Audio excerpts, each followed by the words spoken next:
The Master of the World, Jules Verne, Part 2, Shosti, The First Letter. After leaving Mr. Ward, I returned to my home in Long Street. There I had plenty of time to consider this strange case uninterrupted by either wife or children. My household consisted solely of an ancient servant who, having been formerly in the service of my mother, had now continued for 15 years in mine. 2 months before I had obtained a leave of absence. It had still 2 weeks to run, unless indeed some unforeseen circumstance interrupted it, some mission which could not be delayed. This leave, as I have shown, had already been interrupted for 4 days by my exploration of the Great Eyrie. And now, was it not my duty to abandon my vacation and endeavor to throw light upon the remarkable events of which the road to Milwaukee and the shore of New England had been in turn the scene? I would have given much to solve the twin mysteries, but how was it possible to follow the track of this automobile or this boat? Seated in my easy chair after breakfast, with my pipe lighted, I opened my newspaper. To what should I turn? Politics interested me but little, with its eternal strife between the Republicans and the Democrats. Neither did I care for the news of society, nor for the sporting page. You will not be surprised, then, that my first idea was to see if there was any news from North Carolina about the Great Eyrie. There was little hope of this, however, for Mr. Smith had promised to telegraph me at once if anything occurred. I felt quite sure that the mayor of Morganton was as eager for information and as watchful as could have been myself. The paper told me nothing new. It dropped idly from my hand, and I remained deep in thought. What most frequently recurred to me was the suggestion of Mr. Ward that perhaps the automobile and the boat which had attracted our attention were in reality one and the same. Very probably, at least, the two machines had been built by the same hand, and beyond doubt these were similar engines which generated this remarkable speed, more than doubling the previous records of earth and sea. "The same inventor," repeated I. Evidently, this hypothesis had strong grounds. The fact that the two machines had not yet appeared at the same time added weight to the idea. I murmured to myself, after the mystery of Great Eyrie comes that of Milwaukee and Boston. Will this new problem be as difficult to solve as was the other? I noted idly that this new affair had a general resemblance to the other, since both menaced the security of the general public. To be sure, only the inhabitants of the Blue Ridge region had been in danger from an eruption or possible earthquake at Great Eyrie, while now, on every road of the United States, or along every league of its coasts and harbors, every inhabitant was in danger from this vehicle or this boat, with its sudden appearance and insane speed. I found that, as was to be expected, the newspapers not only suggested, but enlarged upon the dangers of the case. Timid people everywhere were much alarmed. My old servant, naturally credulous and superstitious, was particularly upset. That same day after dinner, as she was clearing away the things, she stopped before me, a water bottle in one hand, the serviette in the other, and asked anxiously, "Is there no news, sir?" "None," I answered, knowing well to what she referred. "The automobile has not come back?" "No." "Nor the boat?" "Nor the boat. There is no news even in the best informed papers." "But your secret police information?" "We are no wiser." "Then, sir, if you please, of what use are the police? It is a question which has fazed me more than once." "Now you see what will happen," continued the old housekeeper, complainingly. "Some fine morning he will come without warning, this terrible chauffeur, and rush down our street here and kill us all.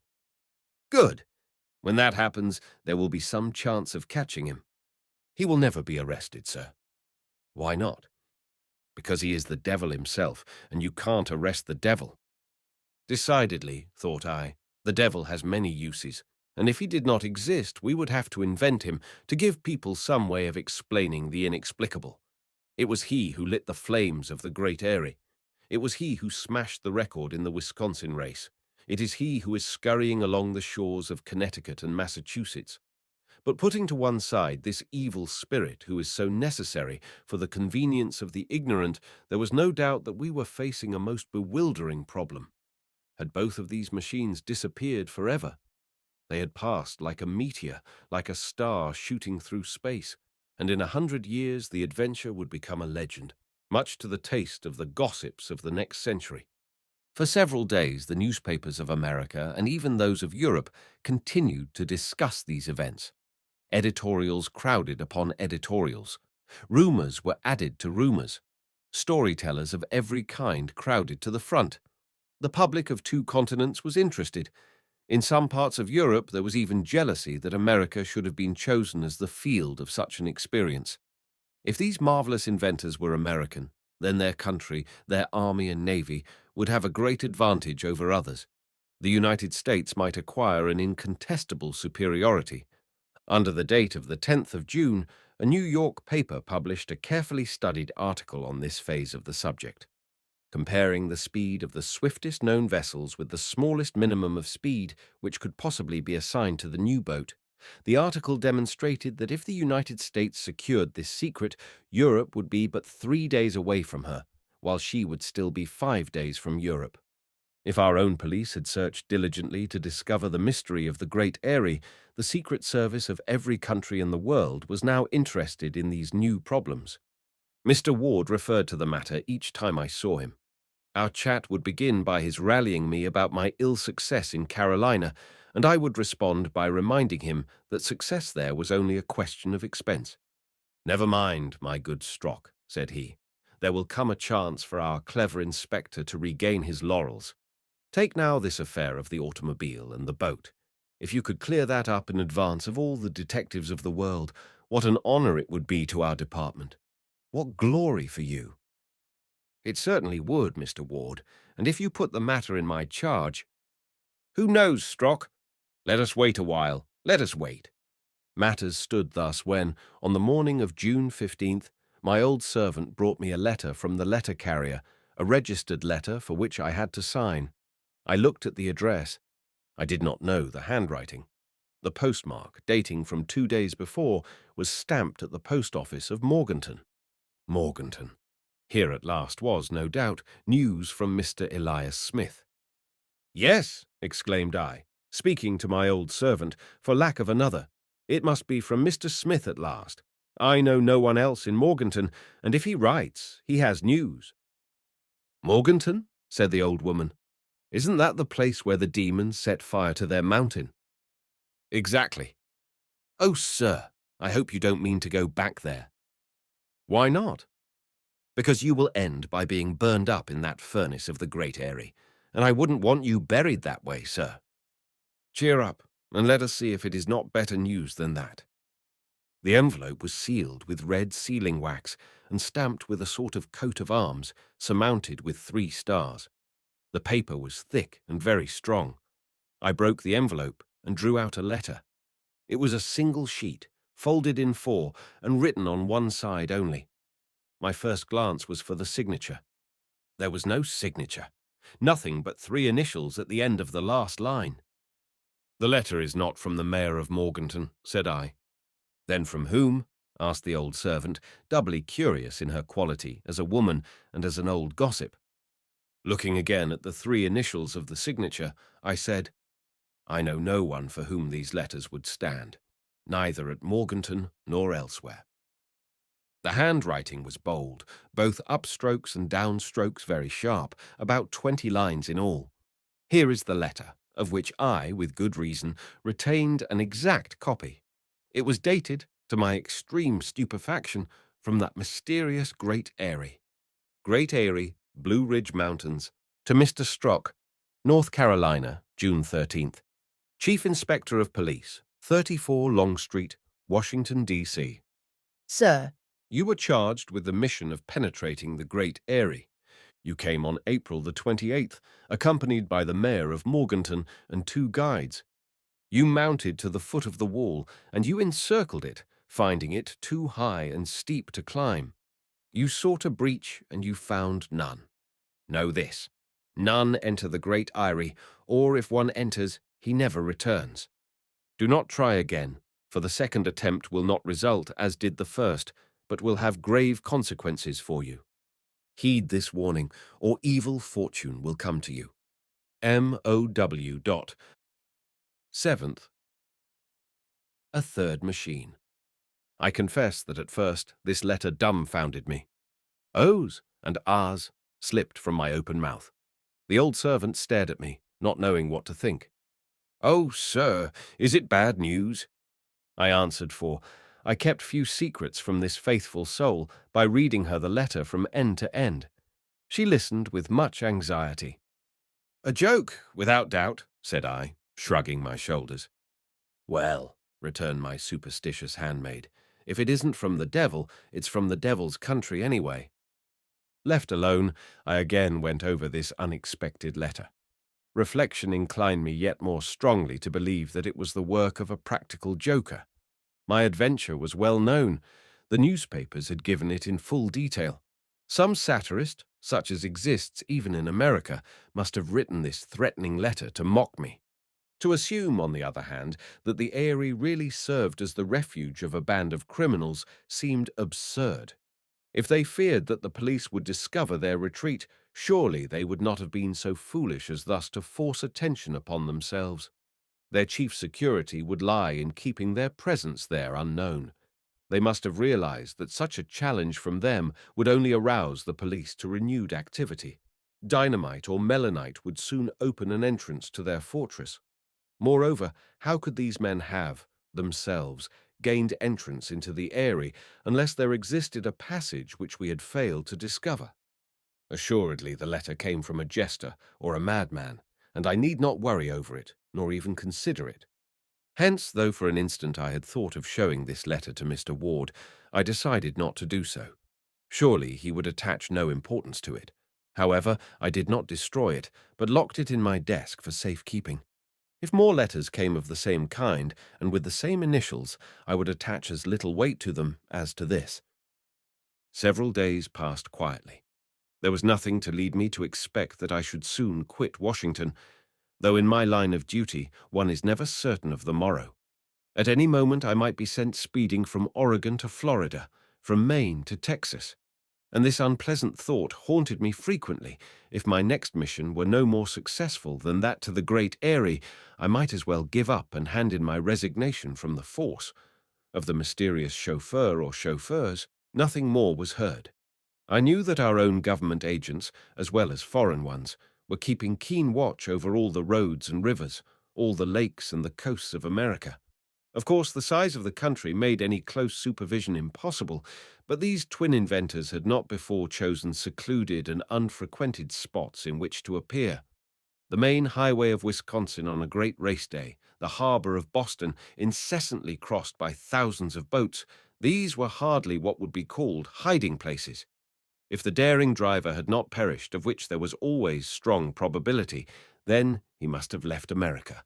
Perhaps he was in the waters of the old world, or else resting in some retreat known only to himself, and in that case— "Ah," I repeated to myself many times, "for such a retreat, as secret as inaccessible, this fantastic personage could not find one better than the Great Eyrie."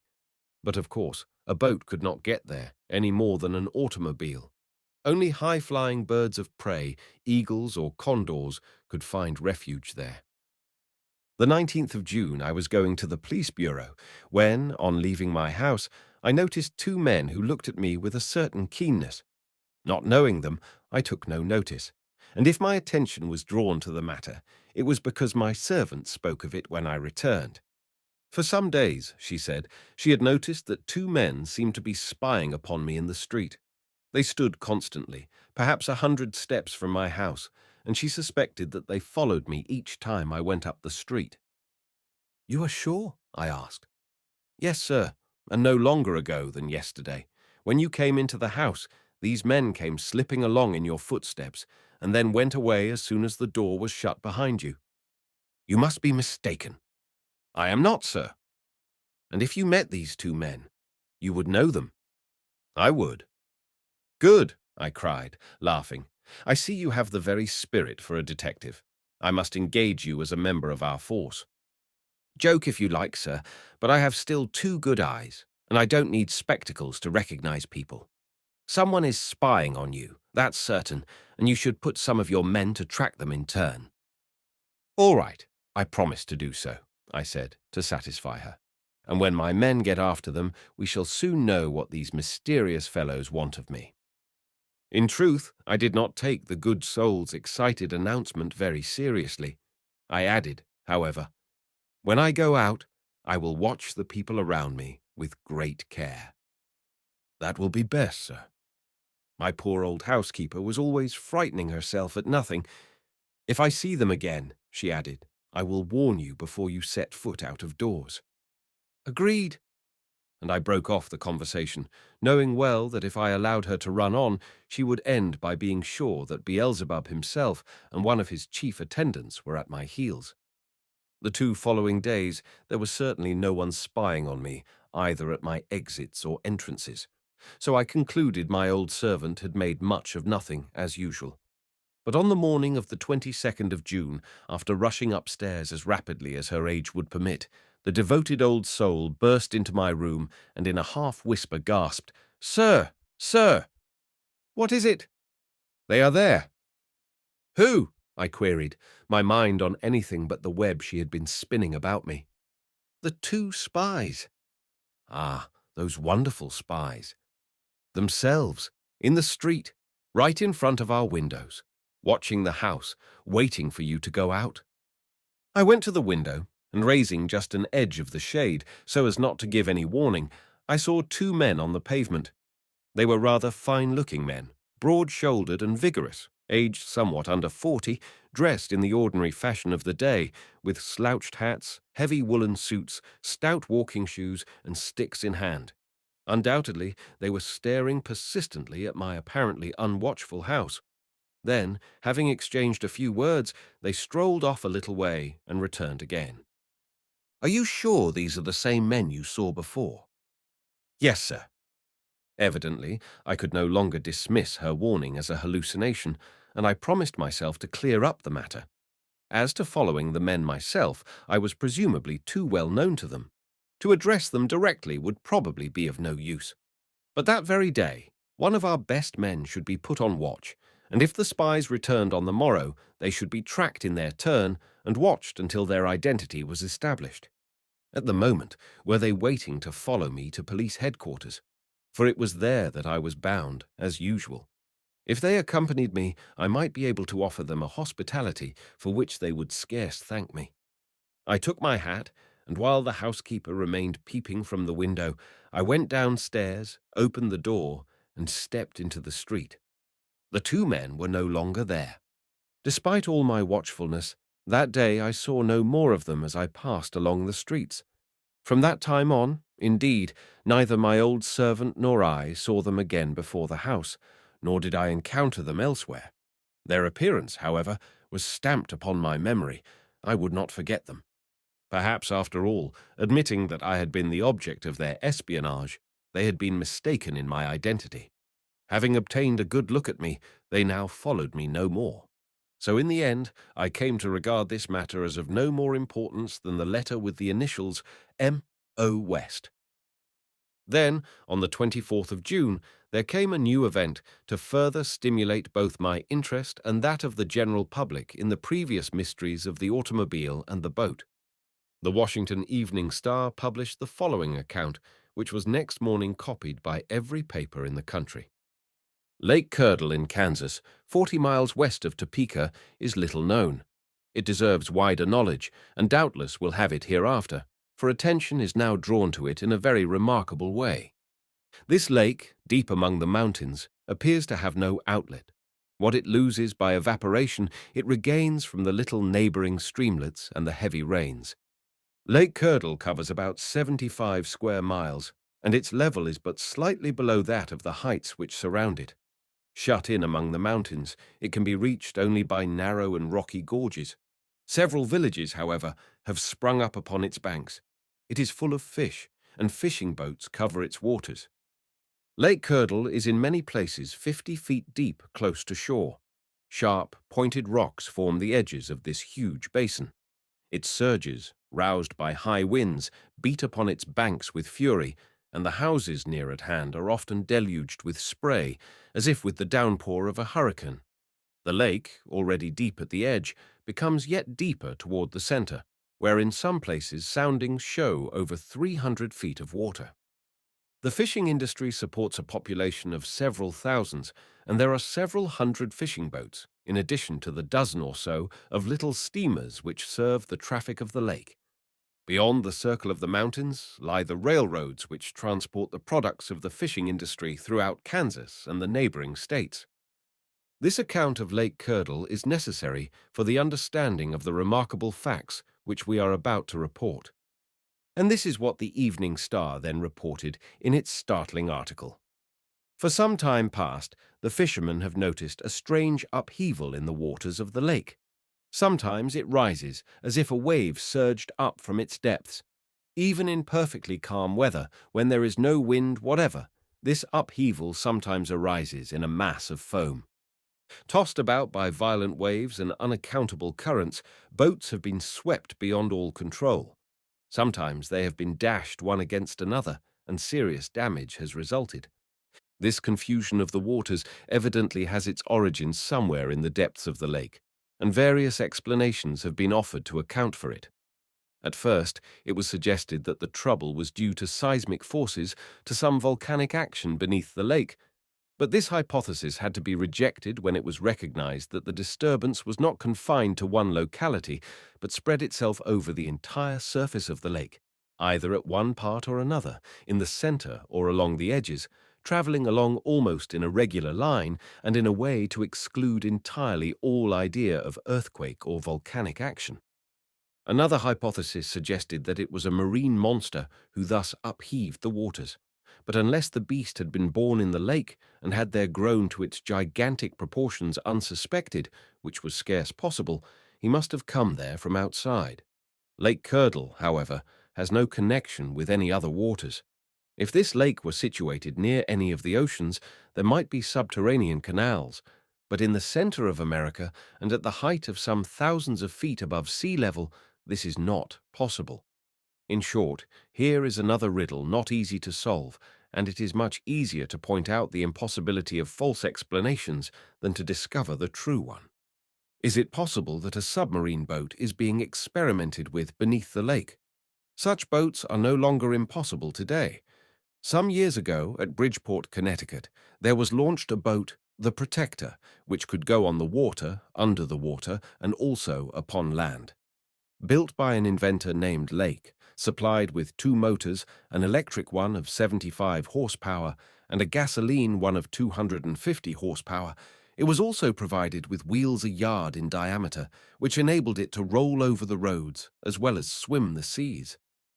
But even then, granting that the turmoil of Lake Curdle might be produced by a submarine, brought to a high degree of perfection, there remains as before the question how could it have reached Lake Curdle? The lake, shut in on all sides by a circle of mountains, is no more accessible to a submarine than to a sea monster. In whatever way this last puzzling question may be solved, the nature of this strange appearance can no longer be disputed since the 20th of June. On that day, in the afternoon, the schooner Markel, while speeding with all sails set, came into violent collision with something just below the water level. There was no shoal nor rock near, for the lake in this part is 80 or 90 feet deep. The schooner, with both her bow and her side badly broken, ran great danger of sinking. She managed, however, to reach the shore before her decks were completely submerged. When the Markel had been pumped out and hauled up on shore, an examination showed that she had received a blow near the bow as if from a powerful ram. From this, it seems evident that there is actually a submarine boat which darts about beneath the surface of Lake Curdle with most remarkable rapidity. The thing is difficult to explain. Not only is there a question as to how did the submarine get there, but why is it there? Why does it never come to the surface? What reason has its owner for remaining unknown? Are other disasters to be expected from its reckless course? The article in the Evening Star closed with this truly striking suggestion: after the mysterious automobile came the mysterious boat. Now comes the mysterious submarine. Must we conclude that the 3 engines are due to the genius of the same inventor, and that the 3 vehicles are in truth but one? Yetam. At any cost. The suggestion of the star came like a revelation. It was accepted everywhere. Not only were these three vehicles the work of the same inventor, they were the same machine. It was not easy to see how the remarkable transformation could be practically accomplished from one means of locomotion to the other. How could an automobile become a boat, and yet more, a submarine? All the machine seemed to lack was the power of flying through the air.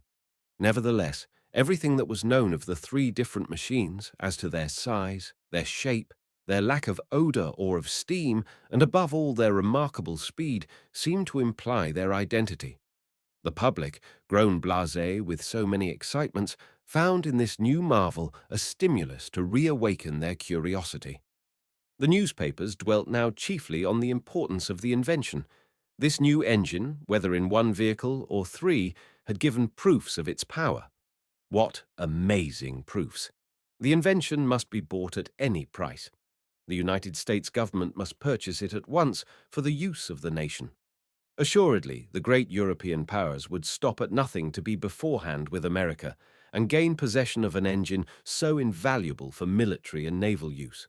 What incalculable advantages would it give to any nation, both on land and sea? Its destructive powers could not even be estimated until its qualities and limitations were better known. No amount of money would be too great to pay for the secret. America could not put her millions to better use. But to buy the machine, it was necessary to find the inventor, and there seemed the chief difficulty. In vain was Lake Curdle searched from end to end. Even its depths were explored with a sounding line without result. Must it be concluded that the submarine no longer lurked beneath its waters? But in that case, how had the boat gotten away? For that matter, how had it come? An insoluble problem. The submarine was heard from no more, neither in Lake Curdle nor elsewhere. It had disappeared like the automobile from the roads and like the boat from the shores of America. Several times in my interviews with Mr. Ward, we discussed this matter, which still filled his mind. Our men continued everywhere on the lookout, but as unsuccessfully as other agents. On the morning of the 27th of June, I was summoned into the presence of Mr. Ward. "Well, Strock," said he, "here is a splendid chance for you to get your revenge." "Revenge for the great Erie disappointment?" "Of course." "What chance?" asked I, not knowing if he spoke seriously or in jest. "Why, here," he answered. "Would not you like to discover the inventor of this threefold machine?" "I certainly should, Mr. Ward. Give me the order to take charge of the matter, and I will accomplish the impossible in order to succeed. It is true, I believe it will be difficult." "Undoubtedly, Strock. Perhaps even more difficult than to penetrate into the great Erie." It was evident that Mr. Ward was intent on rallying me about my unsuccess. He would not do that, I felt assured, out of mere unkindness. Perhaps then he meant to rouse my resolution. He knew me well, and realized that I would have given anything in the world to recoup my defeat. I waited quietly for new instructions. Mr. Ward dropped his jesting and said to me very generously, "I know, Strock, that you accomplished everything that depended on human powers, and that no blame attaches to you. But we face now a matter very different from that of the great Erie. The day the government decides to force that secret, everything is ready. We have only to spend some thousands of dollars, and the road will be open. That is what I would urge." "But at present," said Mr. Ward, shaking his head, "it is much more important to place our hands on this fantastic inventor who so constantly escapes us. That is work for a detective, indeed, a master detective." "He has not been heard from again?" "No, and though there is every reason to believe that he has been, and still continues, beneath the waters of Lake Curdle, it has been impossible to find any trace of him anywhere around there. One would almost fancy he had the power of making himself invisible, this Proteus of a mechanic." "It seems likely," said I, "that he will never be seen until he wishes to be." "True, Strock, and to my mind there is only one way of dealing with him, and that is to offer him such an enormous price that he cannot refuse to sell his invention." Mr. Ward was right. Indeed, the government had already made the effort to secure speech with this hero of the day, than whom surely no human being has ever better merited the title. The press had widely spread the news, and this extraordinary individual must assuredly know what the government desired of him, and how completely he could name the terms he wished. "Surely," added Mr. Ward, "this invention can be of no personal use to the man, that he should hide it from the rest of us. There is every reason why he should sell it. Can this unknown be already some dangerous criminal who, thanks to his machine, hopes to defy all pursuit?" My chief then went on to explain that it had been decided to employ other means in search of the inventor. It was possible, after all, that he had perished with his machine in some dangerous maneuver.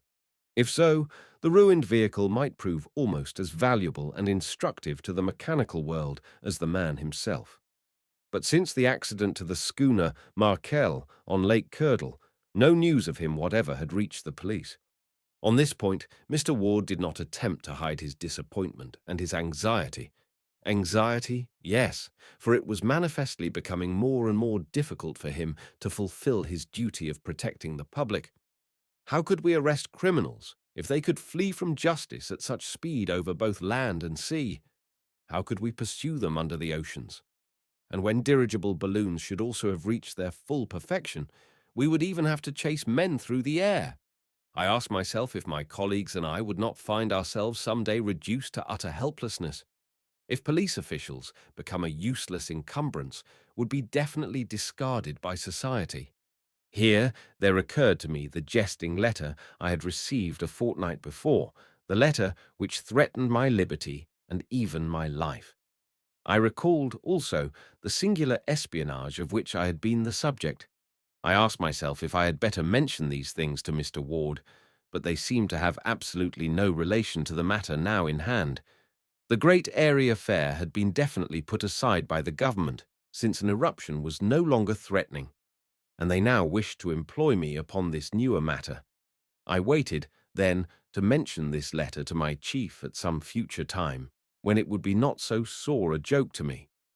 Mr. Ward again took up our conversation. "We are resolved by some means to establish communication with this inventor. He has disappeared, it is true, but he may reappear at any moment and in any part of the country. I have chosen you, Strock, to follow him the instant he appears. You must hold yourself ready to leave Washington on the moment. Do not quit your house, except to come here to headquarters each day. Notify me, each time by telephone, when you start from home, and report to me personally the moment you arrive here." "I will follow orders exactly, Mr. Ward," I answered, "but permit me one question. Ought I to act alone, or will it not be better to join with me?" "That is what I intend," said the chief, interrupting me. "You are to choose 2 of our men whom you think the best fitted." "I will do so, Mr. Ward. And now, if some day or other I stand in the presence of our man, what am I to do with him?" "Above all things, do not lose sight of him. If there is no other way, arrest him. You shall have a warrant." "A useful precaution, Mr. Ward. If he started to jump into his automobile and to speed away at the rate we know of, I must stop him at any cost. One cannot argue long with a man making 200 miles an hour. You must prevent that, Strock, and the arrest made, telegraph me. After that, the matter will be in my hands." "Count on me, Mr. Ward. At any hour, day or night, I shall be ready to start with my men. I thank you for having entrusted this mission to me. If it succeeds, it will be a great honor." "And of great profit," added my chief, dismissing me. Returning home, I made all preparations for a trip of indefinite duration. Perhaps my good housekeeper imagined that I planned a return to the Great Eyrie, which she regarded as an antechamber of hell itself. She said nothing, but went about her work with a most despairing face. Nevertheless, sure as I was of her discretion, I told her nothing. In this great mission I would confide in no one. My choice of the 2 men to accompany me was easily made. They both belonged to my own department, and had many times under my direct command given proofs of their vigor, courage, and intelligence. One, John Hart, of Illinois, was a man of 30 years. The other, aged 32, was Nab Walker, of Massachusetts. I could not have had better assistance. Several days passed without news either of the automobile, the boat, or the submarine. There were rumors in plenty, but the police knew them to be false. As to the reckless stories that appeared in the newspapers, they had most of them, no foundation whatever. Even the best journals cannot be trusted to refuse an exciting bit of news on the mere ground of its unreliability. Then, twice in quick succession, there came what seemed trustworthy reports of the man of the hour. The first asserted that he had been seen on the roads of Arkansas, near Little Rock. The second, that he was in the very middle of Lake Superior. Unfortunately, these two notices were absolutely unreconcilable, for while the first gave the afternoon of June 26th as the time of appearance, the second set it for the evening of the same day. Now, these 2 points of the United States territory are not less than 800 miles apart. Even granting the automobile this unthinkable speed, greater than any it had yet shown, how could it have crossed all the intervening country unseen? How could it traverse the states of Arkansas, Missouri, Iowa, and Wisconsin, from end to end, without any one of our agents giving us warning, without any interested person rushing to a telephone? After these two momentary appearances, if appearances they were, the machine again dropped out of knowledge. Mr. Ward did not think it worth while to dispatch me and my men to either point whence it had been reported. Yet since this marvelous machine seemed still in existence, something must be done. The following official notice was published in every newspaper of the United States under July 3rd. It was couched in the most formal terms. During the month of April of the present year, an automobile traversed the roads of Pennsylvania, of Kentucky, of Ohio, of Tennessee, of Missouri, of Illinois, and on the 27th of May, during the race held by the American Automobile Club, it covered the course in Wisconsin. Then it disappeared. During the first week of June, a boat maneuvering at great speed appeared off the coast of New England between Cape Cod and Cape Sable, and more particularly around Boston. Then it disappeared. In the second fortnight of the same month, a submarine boat was run beneath the waters of Lake Curdle in Kansas. Then it disappeared. Everything points to the belief that the same inventor must have built these three machines, or perhaps that they are the same machine constructed so as to travel both on land and water. A proposition is therefore addressed to the said inventor, whoever he be, with the aim of acquiring the said machine. He is requested to make himself known and to name the terms upon which he will treat with the United States government. He is also requested to answer as promptly as possible to the Department of Federal Police, Washington, D.C., United States of America. Such was the notice printed in large type on the front page of every newspaper. Surely it could not fail to reach the eye of him for whom it was intended, wherever he might be. He would read it. He could scarce fail to answer it in some manner. And why should he refuse such an unlimited offer? We had only to await his reply. One can easily imagine how high the public curiosity rose. From morning till night, an eager and noisy crowd pressed about the Bureau of Police, awaiting the arrival of a letter or a telegram. The best reporters were on the spot. What honor, what profit would come to the paper which was first to publish the famous news? To know at last the name and place of the undiscoverable unknown, and to know if he would agree to some bargain with the government. It goes without saying that America does things on a magnificent scale.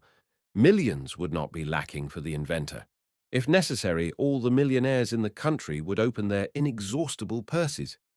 The day passed.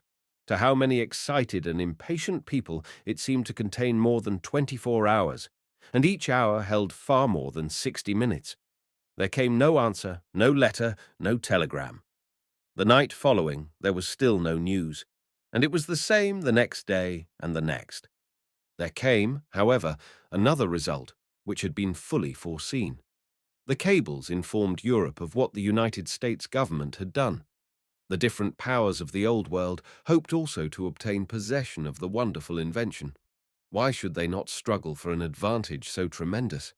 Why should they not enter the contest with their millions? In brief, every great power took part in the affair. France, England, Russia, Italy, Austria, Germany. Only the states of the second order refrained from entering with their smaller resources upon a useless effort. The European press published notices identical with that of the United States. The extraordinary chauffeur had only to speak to become a rival to the Vanderbilts, the Astors, the Goulds, the Morgans, and the Rothschilds of every country of Europe. And, when the mysterious inventor made no sign, what attractive offers were held forth to tempt him to discard the secrecy in which he was enwrapped. The whole world became a public market, an auction house whence arose the most amazing bids. Twice a day the newspapers would add up the amounts, and these kept rising from millions to millions. The end came when the United States Congress, after a memorable session, voted to offer the sum of $20 million. And there was not a citizen of the states of whatever rank who objected to the amount, so much importance was attached to the possession of this prodigious engine of locomotion. As for me, I said emphatically to my old housekeeper, the machine is worth even more than that. Evidently, the other nations of the world did not think so, for their bids remained below the final sum. But how useless was this mighty struggle of the great rivals! The inventor did not appear. He did not exist. He had never existed. It was all a monstrous pretense of the American newspapers. That, at least, became the announced view of the old world. And so the time passed. There was no further news of our man. There was no response from him. He appeared no more. For my part, not knowing what to think, I commenced to lose all hope of reaching any solution to the strange affair. Then, on the morning of the 15th of July, a letter without postmark was found in the mailbox of the police bureau. After the authorities had studied it, it was given out to the Washington journals, which published it in facsimile, in special numbers. It was couched as follows. Devyati. The second letter. On board the Terror, July 15th. To the old and new world, the propositions emanating from the different governments of Europe, as also that which has finally been made by the United States of America, need expect no other answer than this. I refuse absolutely and definitely the sums offered for my invention. My machine will be neither French nor German, nor Austrian nor Russian, nor English nor American. The invention will remain my own, and I shall use it as pleases me. With it, I hold control of the entire world, and there lies no force within the reach of humanity which is able to resist me, under any circumstances whatsoever. Let no one attempt to seize or stop me. It is, and will be, utterly impossible. Whatever injury anyone attempts against me, I will return 100-fold. As to the money which is offered me, I despise it. I have no need of it. Moreover, on the day when it pleases me to have millions or billions, I have but to reach out my hand and take them. Let both the old and the new world realize this. They can accomplish nothing against me. I can accomplish anything against them. I sign this letter. The Master of the World. Patavde.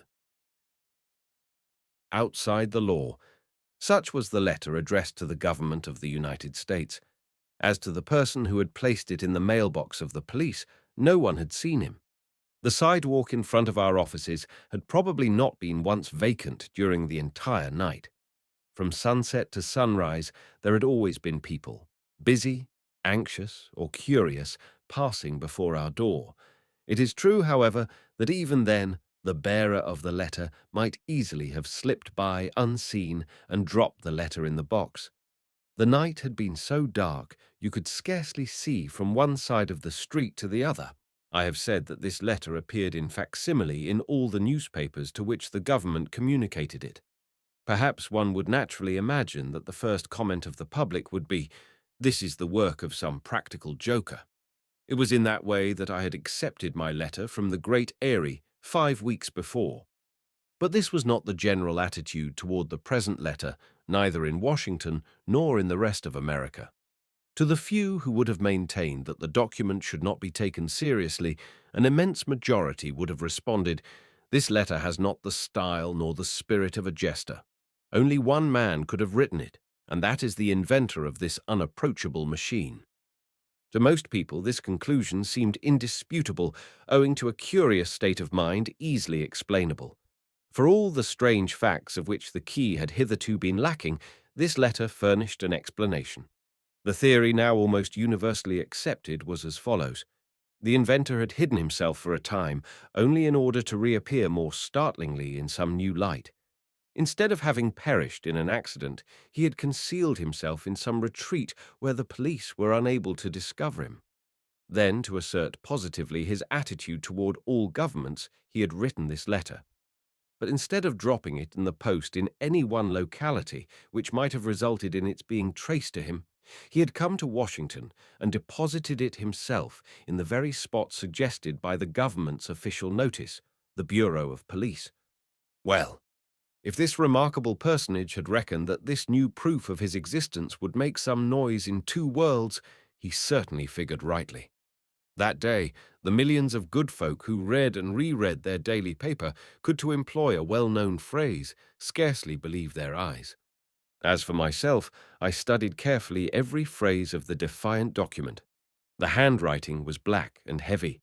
An expert at chirography would doubtless have distinguished in the lines traces of a violent temperament, of a character stern and unsocial. Suddenly, a cry escaped me, a cry that fortunately my housekeeper did not hear. Why had I not noticed sooner the resemblance of the handwriting to that of the letter I had received from Morganton? Moreover, a yet more significant coincidence, the initials with which my letter had been signed, did they not stand for the words, Master of the World? And whence came the second letter? On board the Terror. Doubtless this name was that of the triple machine commanded by the mysterious captain. The initials in my letter were his own signature, and it was he who had threatened me if I dared to renew my attempt on the Great Eyrie. I rose and took from my desk the letter of June 13th. I compared it with the facsimile in the newspapers. There was no doubt about it. They were both in the same peculiar handwriting. My mind worked eagerly. I sought to trace the probable deductions from this striking fact, known only to myself. The man who had threatened me was the commander of this Terror. Startling name, only too well justified. I asked myself if our search could not now be prosecuted under less vague conditions. Could we not now start our men upon a trail which would lead definitely to success? In short, what relation existed between the Terror and the Great Eyrie? What connection was there between the phenomena of the Blue Ridge Mountains, arid the no less phenomenal performances of the fantastic machine? I knew what my first step should be, and with the letter in my pocket, I hastened to police headquarters. Inquiring if Mr. Ward was within and receiving an affirmative reply, I hastened toward his door and rapped upon it with unusual and perhaps unnecessary vigor. Upon his call to enter, I stepped eagerly into the room. The chief had spread before him the letter published in the papers, not a facsimile, but the original itself, which had been deposited in the letter-box of the department. "You come as if you had important news, Strock." "Judge for yourself, Mr. Ward," and I drew from my pocket the letter with the initials. Mr. Ward took it, glanced at its face, and asked, "What is this?" "A letter signed only with initials, as you can see." "And where was it posted?" "In Morganton, in North Carolina." "When did you receive it?" "A month ago, the 13th of June." "What did you think of it then?" "That it had been written as a joke." "And now, Strock?" "I think what you will think, Mr. Ward, after you have studied it." My chief turned to the letter again and read it carefully. "It is signed with 3 initials," said he. "Yes, Mr. Ward, and those initials belong to the words Master of the World in this facsimile." "Of which this is the original," responded Mr. Ward, taking it up. "It is quite evident," I urged, "that the 2 letters are by the same hand." "It seems so. You see what threats are made against me, to protect the Great Eyrie." "Yes, the threat of death. But, Strock, you have had this letter for a month. Why have you not shown it to me before?" "Because I attached no importance to it. Today, after the letter from the Terror, it must be taken seriously." "I agree with you. It appears to me most important. I even hope it may prove the means of tracking this strange personage." "That is what I also hope, Mr. Ward." "Only what connection can possibly exist between the Terror and the Great Eyrie?" "That I do not know. I cannot even imagine." There can be but one explanation, continued Mr. Ward, though it is almost inadmissible, even impossible. And that is that the Great Eyrie was the spot selected by the inventor where he gathered his material. That is impossible, cried I. In what way would he get his material in there? And how get his machine out? After what I have seen, Mr. Ward, your suggestion is impossible. Unless, Strock— Unless what? I demanded. Unless the machine of this master of the world has also wings which permit it to take refuge in the Great Eyrie. At the suggestion that the Terror, which had searched the deeps of the sea, might be capable also of rivaling the vultures and the eagles, I could not restrain an expressive shrug of incredulity. Neither did Mr. Ward himself dwell upon the extravagant hypothesis. He took the two letters and compared them afresh. He examined them under a microscope, especially the signatures, and established their perfect identity. Not only the same hand, but the same pen had written them. After some moments of further reflection, Mr. Ward said, "I will keep your letter, Strock. Decidedly, I think that you are fated to play an important part in this strange affair, or rather, in these two affairs. What thread attaches them, I cannot yet see, but I am sure the thread exists. You have been connected with the first, and it will not be surprising if you have a large part in the second." "I hope so, Mr. Ward. You know how inquisitive I am." "I do, Strock. That is understood. Now I can only repeat my former order. Hold yourself in readiness to leave Washington at a moment's warning." All that day, the public excitement caused by the defiant letter mounted steadily higher. It was felt both at the White House and at the Capitol that public opinion absolutely demanded some action. Of course, it was difficult to do anything. Where could one find this master of the world? And even if he were discovered, how could he be captured? He had at his disposal not only the powers he had displayed, but apparently still greater resources as yet unknown. How had he been able to reach Lake Curdle over the rocks, and how had he escaped from it? Then, if he had indeed appeared on Lake Superior, how had he covered all the intervening territory unseen? What a bewildering affair it was altogether. This, of course, made it all the more important to get to the bottom of it. Since the millions of dollars had been refused, force must be employed. The inventor and his invention were not to be bought, and in what haughty and menacing terms he had couched his refusal. So be it. He must be treated as an enemy of society, against whom all means became justified, that he might be deprived of his power to injure others. The idea that he had perished was now entirely discarded. He was alive, very much alive, and his existence constituted a perpetual public danger. Influenced by these ideas, the government issued the following proclamation. Since the commander of the Terror has refused to make public his invention at any price whatever, since the use which he makes of his machine constitutes a public menace against which it is impossible to guard, the said commander of the Terror is hereby placed beyond the protection of the law. Any measures taken in the effort to capture or destroy either him or his machine will be approved and rewarded. It was a declaration of war. War to the death against this master of the world, who thought to threaten and defy an entire nation, the American nation. Before the day was over, various rewards of large amounts were promised to anyone who revealed the hiding place of this dangerous inventor, to anyone who could identify him, and to anyone who should rid the country of him. Such was the situation during the last fortnight of July. All was left to the hazard of fortune. The moment the outlaw reappeared, he would be seen and signaled, and when the chance came, he would be arrested. This could not be accomplished when he was in his automobile on land or in his boat on the water. No, he must be seized suddenly before he had any opportunity to escape by means of that speed which no other machine could equal. I was therefore all alert, awaiting an order from Mr. Ward to start out with my men. But the order did not arrive for the very good reason that the man whom it concerned remained undiscovered. The end of July approached. The newspapers continued the excitement. They published repeated rumors. New clues were constantly being announced. But all this was mere idle talk. Telegrams reached the police bureau from every part of America, each contradicting and nullifying the others. The enormous rewards offered could not help but lead to accusations, errors, and blunders, made, many of them, in good faith. One time it would be a cloud of dust, which must have contained the automobile. At another time, almost any wave on any of America's 1,000 lakes represented the submarine. In truth, in the excited state of the public imagination, apparitions assailed us from every side.